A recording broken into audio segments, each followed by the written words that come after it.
Welcome to our podcast video where we dive deep into the latest issues in economics, business, and public policy. I'm Elvan, Marcel Kusuma, joined by my co-host Melanie Sriwardani. And we're here to guide you through sharp yet engaging discussions. Today we have a highly relevant topic: the economic impact of the pandemic recovery in Indonesia. Challenges and opportunities. We'll explore how the pandemic has reshaped Indonesia's economic landscape, the challenge we face, and the opportunities we can seize to emerge stronger. And of course, we're not alone. Joining us are two incredible guests.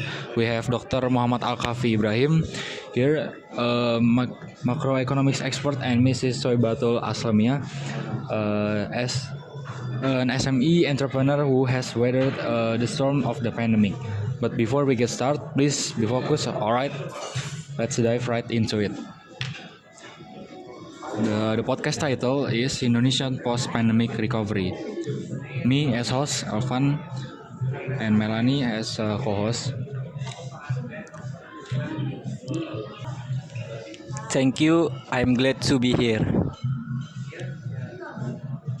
Thank you for having me.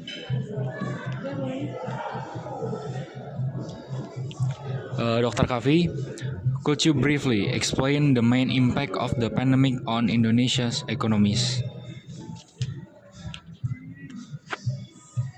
Of course, the pandemic caused a significant economic contraction. In 2000, in 2020, Indonesia economic growth dropped to 2.0%, marking a country first recession in 2 decades.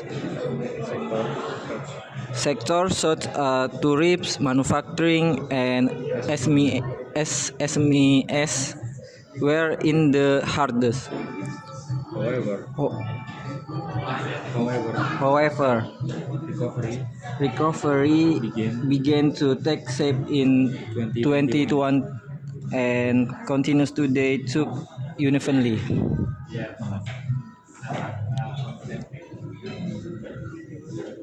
What do you see as the biggest challenge in the recovery process? One major challenge is the uneven nature of recovery.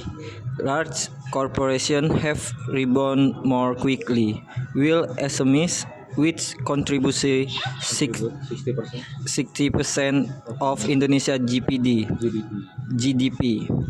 continues to struggle with issues like limit capital and adopting digital technology. Okay, Miss Mia, as an SME owner, what was your experience during the pandemic?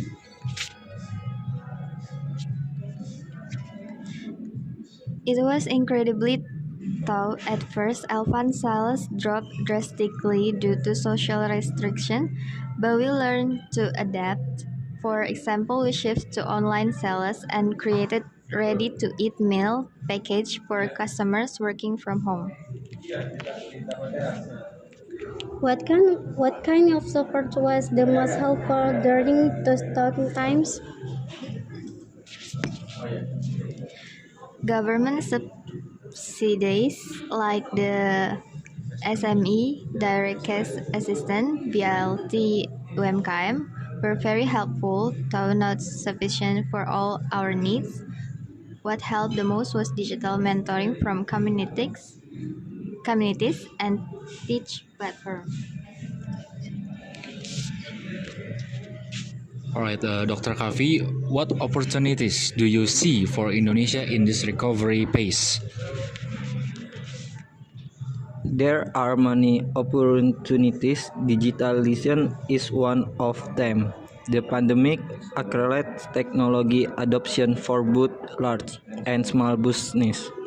Additionally, the government is focused on strengthening the manufacturing sector and transitioning to green economy, which can create new jobs and attract foreign investment. Miss Mia, how do you see the future of SME post-pandemic? We need to be more innovative. Consumers are now more critical, so our products must be of high quality.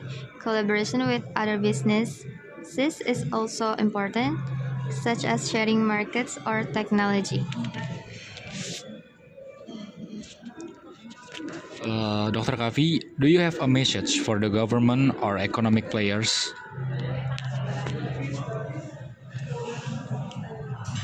Focus on sustainability and inclusive economy recovery should involve all layers of society, including SMEs and informal workers. Miss Mia, any advice for fellow SME owner?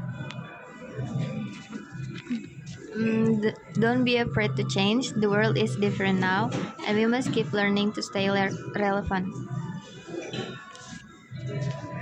And that's it. Thank you, Dr. Kavi and Miss Mia, for sharing such invaluable insight today. Absolutely, this conversation has been enlightening, and thank you to all our listeners for joining us this podcast. See you in the next episode.